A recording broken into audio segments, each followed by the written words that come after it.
Yo soy Melissa Martínez y soy ingeniero en sistemas. Miedo a la muerte, miedo a morirme yo, a que se muriera mi familia, que se murieran mis papás, mis hijos, mi esposo. Siempre pensaba en eso diario. Ya todo lo veía como fatalista.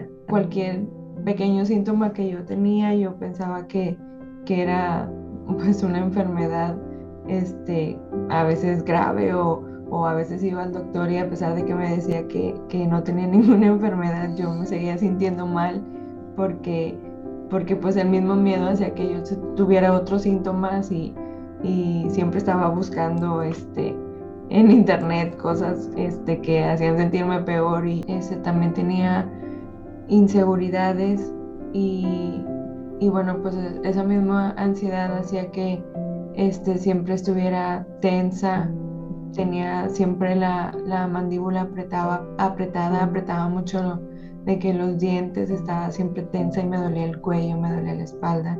Pues desde la primera sesión, pues yo vi bastantes resultados. Los miedos, mm, dejé de tenerlos, o sea, ya no, los pensamientos que yo estaba teniendo casi diario, ya no los sentía, o sea, mis preocupaciones, ya no las sentía en realidad, ya estaba dormida tranquila, ya hasta algunos achaques empezaron a desaparecer increíblemente. He visto bastantes cambios y no nada más lo he notado yo, también mi familia lo ha notado bastante.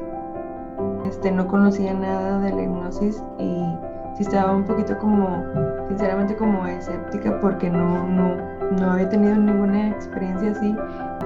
A platicar con tu niño que estaba asustado y, o sea, te hace sentir seguro y y en confianza contigo mismo, o sea, de verdad te hace sentir como si alguien te hubiera ayudado desde entonces, desde hace mucho. Excelente. O sea, eres una persona muy profesional y aparte de que inspiras bastante confianza desde la primera plática que tuvimos.